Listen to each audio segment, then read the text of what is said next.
Now we've gone over how to enter payments after entering services in the service screen. TPS allows you to enter all manner of refunds, payments, and transfers though to patients, carriers, and attorneys. This is done through the payments, refunds, and transfer screen and can be opened by clicking the icon at the top here with the two hands exchanging some cash. Here we have our payments, refunds, and transfer screen. Let's go ahead and dive right in by creating a new payment. We can do so by hitting the plus icon up here at the top to add a new record. Here we see step 1, denoted by the little 1 over here next to type, where we select whether this is a payment, refund, transfer, or EOB. We're going to do a patient payment real quick. So we'll select payment.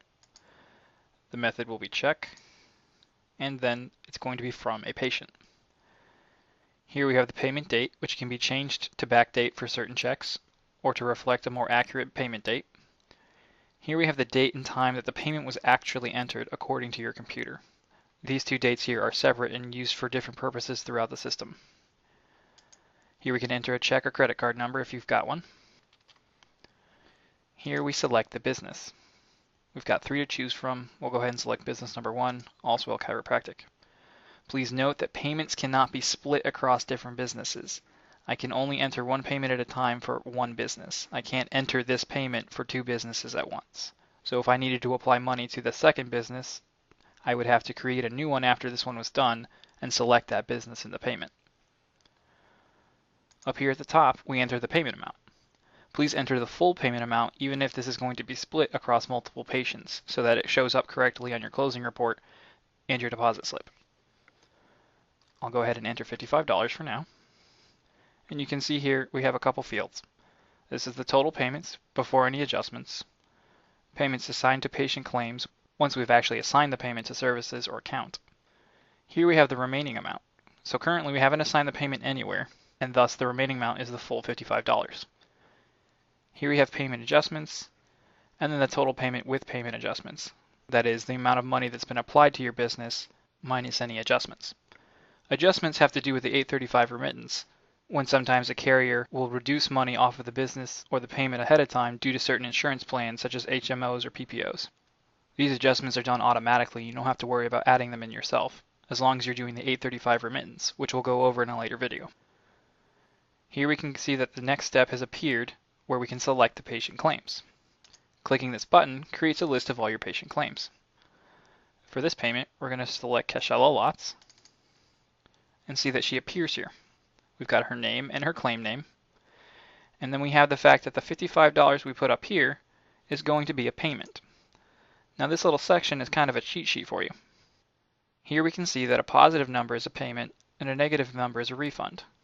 In this column, we can see that a positive number goes onto a patient's account, whereas a negative number would go off of a patient's account.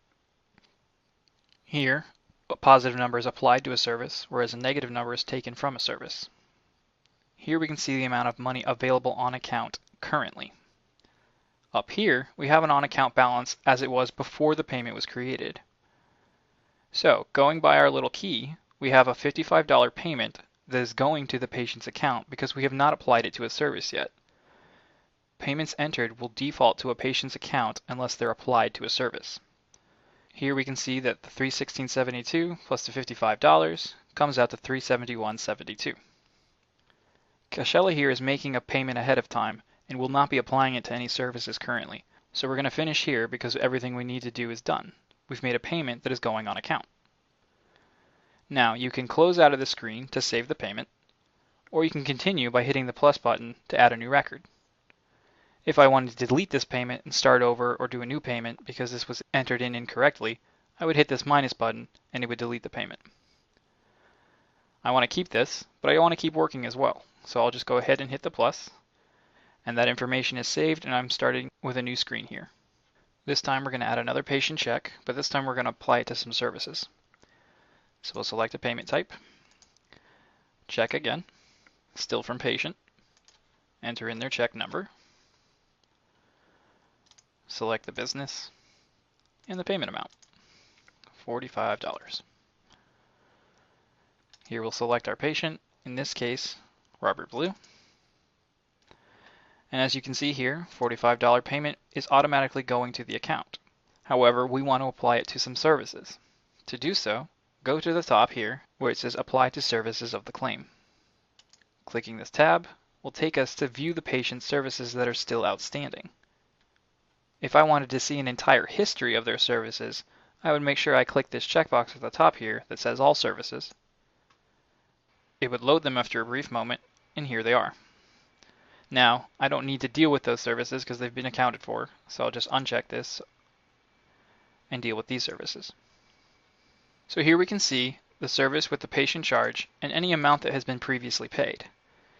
In this particular instance on this first service, we can see that $7 was charged to the patient and then $7 was paid. Entering any additional amount here will be rejected by the system because the patient has already paid what they owe. Conversely, over here, where we see the carrier charge, they originally owed $28, but have already paid $15, so they now still owe $13.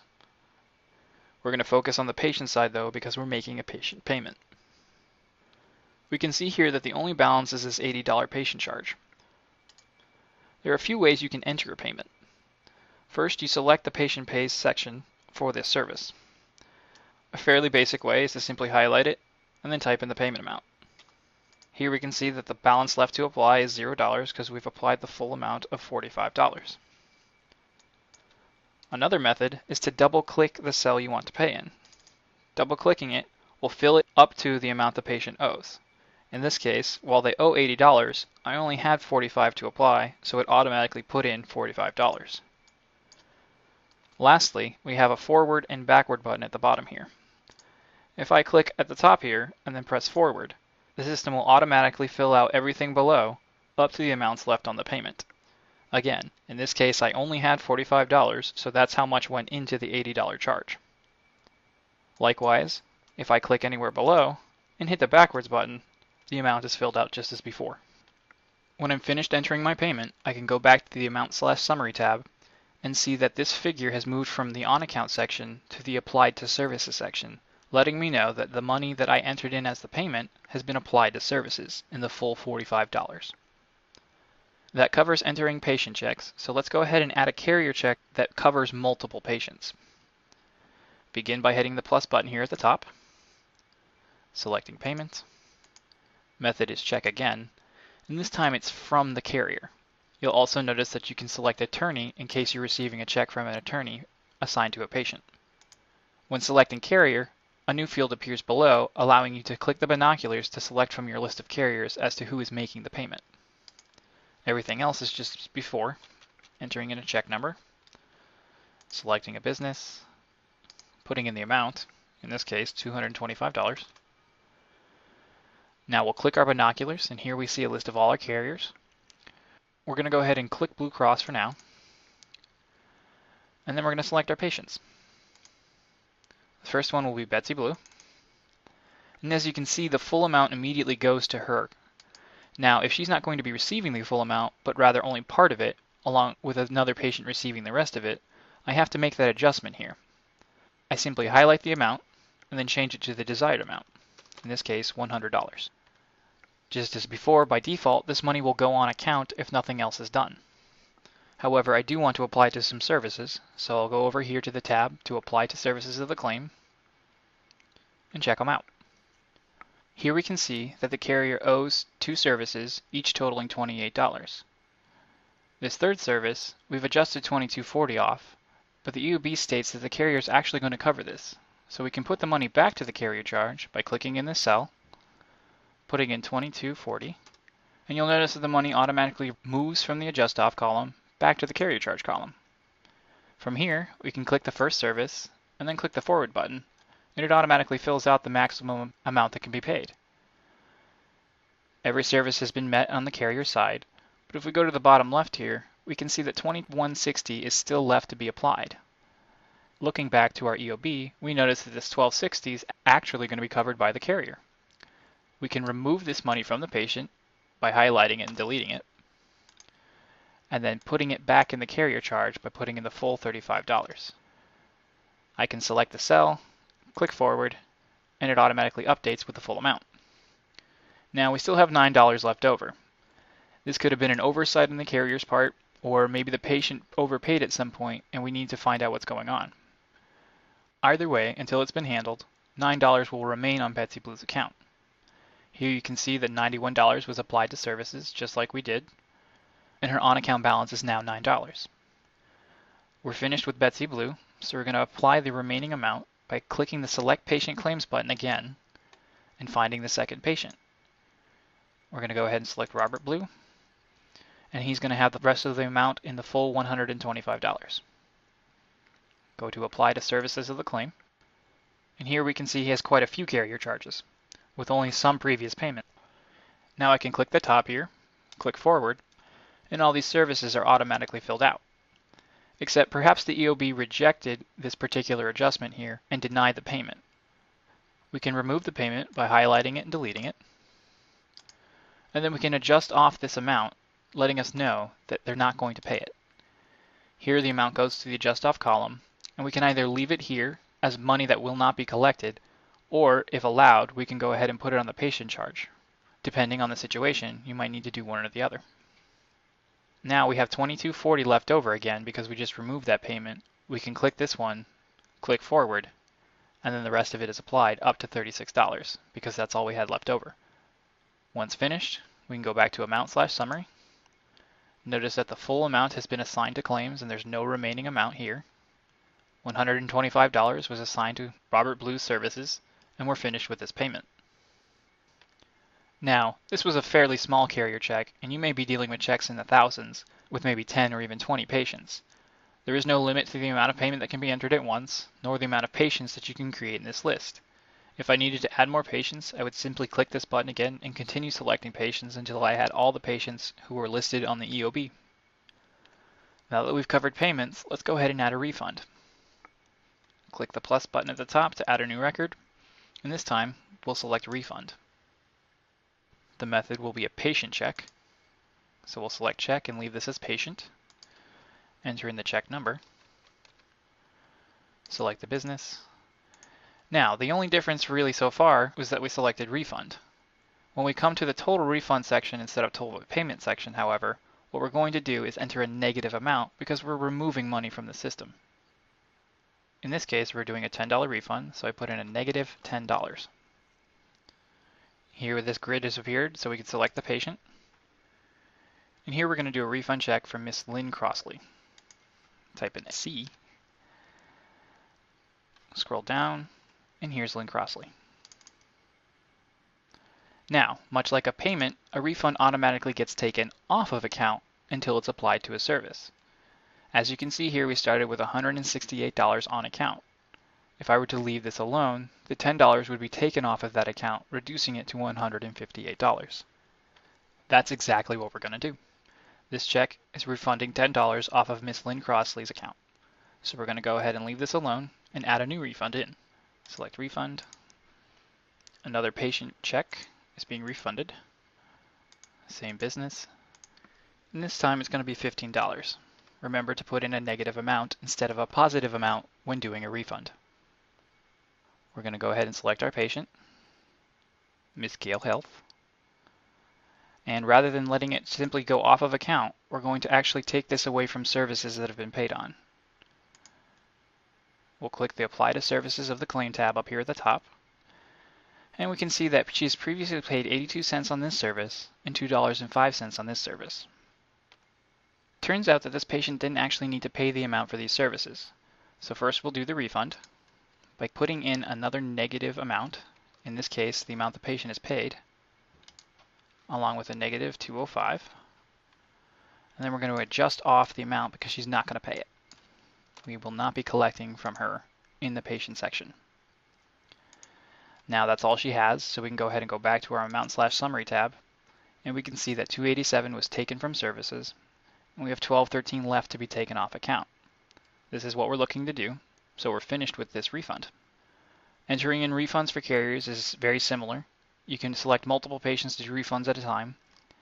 Simply select carrier instead of patient here, and repeat the same process in order to get the same results. Now we're going to move on to the transfers portion of this video. Transfers are when you're moving money around within the business without taking it out or putting money in. You're transferring money perhaps from services to accounts, between two different services, between two different patient claims. There's quite a few options. The main point to note is that no new money is going in and no new money is coming out. Get started by clicking the plus button to create a new record like always. In the drop down that says type though, this time we're going to select transfer. Here we can see some new drop downs have appeared. We have the from, where the money is being transferred from. Here we can select off account or from a specific service. We have claims. It can be within one claim or it can be between two different patient claims. We're going to go ahead and leave it as within the claim. And then we have the to, where the transferred money is going to. Similar to the from section, we could be sending it to on account or to a different service. We're going to go ahead and select services. So what this is telling us is that within a single patient's claim, we're moving money from their account to one of their services. So some sort of money was prepaid or overpaid at some point. We're now going to apply that money to a patient's service. Here we select the business like before. Notice over here in the top right that it says $0. This is because no money is coming in and no money is going out, and this cannot be changed. Here we'll select our patient. This time we're going to work with Mr. Ben Benedict, and then we're going to go straight to the apply to services of this claim. Notice that when working in this screen, we can see his on-account balance up here at the top. In this case, we're going to use some of this money to pay some of his outstanding balances. Looking through the services, we can see that most of them have been paid off until we get to this particular adjustment, where only $8.56 has been paid. Now, times like these is when you may want to use your calculator. Going to the top of the icon bar here, we can select this button to bring up the calculator. I can do 15 minus 856, and I get 644. This is the amount that needs to be paid. Clicking here, I can type in 644, look for any additional outstanding balances, such as this one here at the bottom of $7, and then pay them off. Clicking back to the Amount/Summary tab here, we can see what was done. No payment was entered because we didn't enter any money to go into the system. However, money was removed off account, as noted by this negative figure here, and it was applied to service, as noted by this positive figure here. The starting account balance was $255.20 and is now less $13.44, coming out to $241.76. That's a simple transfer from off account to services. Let's go ahead and do a transfer that goes from one service to another service. We can get started by clicking the plus record, selecting transfer again, and this time we're going to select services in our from spot. We're still going to work within one claim, and we're going to go to services. Select our business, and select our patient. We're going to work with Ms. Crossley again. Once more, we'll click the Apply to Services of the Claim tab. And we'll notice that this adjustment never should have been paid, but rather this particular adjustment down here. So what we can do is we can enter a negative amount to remove the payment here, and put a positive amount to apply the payment here. And that's all you have to do. Going back to our main tab, we can see nothing here has changed. We've applied $35 to one service, but we also took $35 away from another service, so it equals 0. The transfer is complete, and we can add another one if we'd like. Let's go ahead and do that and show you how to do a transfer between two different patient claims. Clicking the plus button and selecting transfer. I will select services to services, but this time where it says claims, I'm going to do between two different patient claims. Select my business and select my first patient. In this case, it's going to be Cashella Watts. And now when doing transfers between two claims, we have to put the amount we want to remove from the first one before we can put the amount of money we want to put on the second claim. Here we're going to remove $35 from Cashella Watts from this particular adjustment. Let's say somebody in the office just, they were having a rough day, they had a big lunch and something's gone weird with their brain that day, and they made a mistake, so they put this money on the wrong patient account. Go ahead and go back to Amount/Summary. We can see that $35 has been removed from this patient. We want to add the next patient in by clicking the button, and this time it's Mr. Grant McDowell. And you can see that that 35 is automatically put as a payment onto his account. These two fields balance each other out though, netting a $0 change, which is exactly what we want. Going to apply to the services of the claim tab, we can note that this was actually supposed to be applied to his carrier payment and not a patient payment. So we'll select this payment, put in the $35, go back to the main tab, and everything is as it should be. $35 was removed from Cashella Lots on a specific service, and then $35 was paid to a specific service for Mr. Graham McDowell. Now the last function we're going to go over in this screen is the EOB function. When we add a new record, and we go to type, we can see that we have an EOB money equals $0 sign.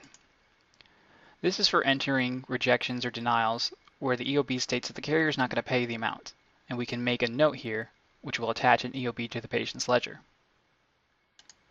We're going to leave it as the carrier, select the correct business.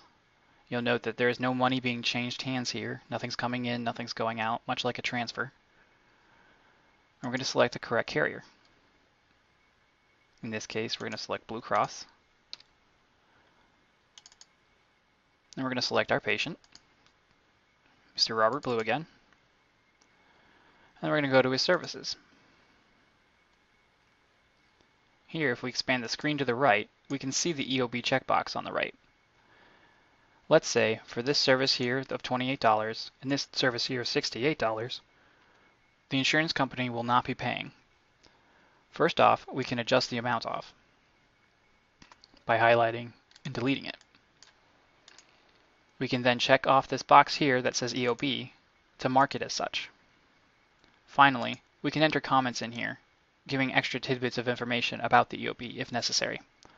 Note that this comments box is not limited to the EOB section and can be used when you're making a payment, doing a refund, or even a transfer.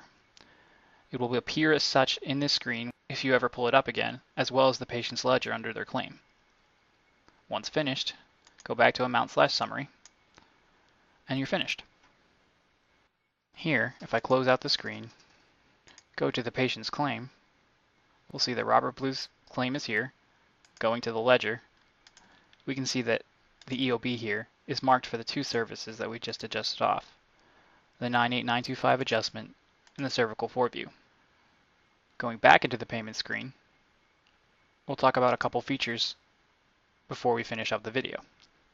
First of all, if I'm opening this screen for the first time and I want to look up a previous payment entered, I can do so by entering in a date here under the Show Payment Since field. Whatever date I enter here will pull up all payments entered in since that date. For instance, if I did a week ago, and it'll do the first payment entered in since that Monday.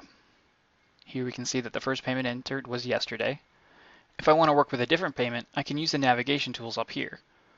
I can move to the next payment by clicking this button, jump to the last payment by clicking this double right arrow button, or go back to the first one by clicking this double left arrow button. Clicking the binoculars will pull up a list of all the payments entered in since this date, in this case since 8/19.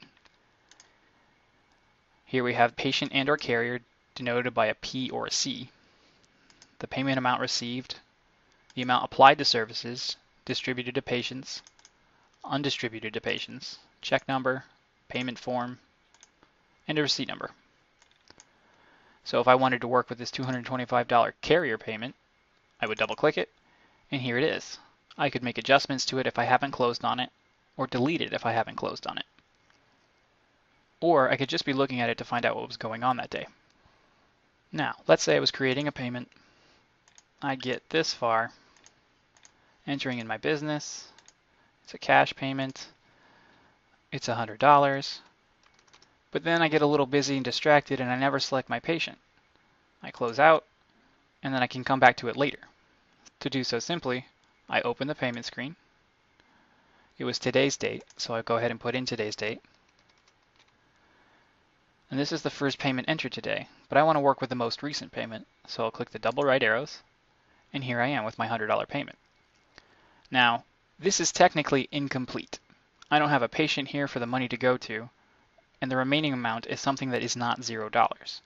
If the remaining amount is not $0 and I try to close out for the day, the closing procedure will pick up on this and will not let you close until you've either completed the payment or removed it from the system. If I were to close out of here, come back into the screen, and wanted a quick way to load all my incomplete payments, we have a very convenient button that does exactly that for you. Clicking it will load the first incomplete payment in your list. You could then handle it and then move on to the next one by bringing up the list and seeing what was available. Currently, I only have one selected, so as long as I took care of this, I could close for the day with no issues. When entering in payments, you can select whether or not the payment is going to be an electronic fund transfer, using this checkbox here.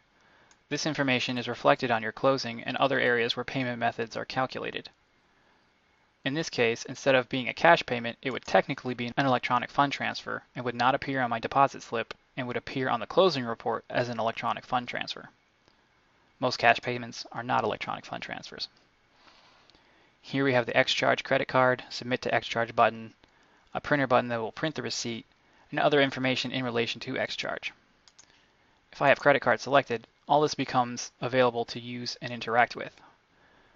X-Charge, as discussed in previous videos, is a third-party company that allows you to process credit cards within your office, taking the money directly from patient accounts to your business's account.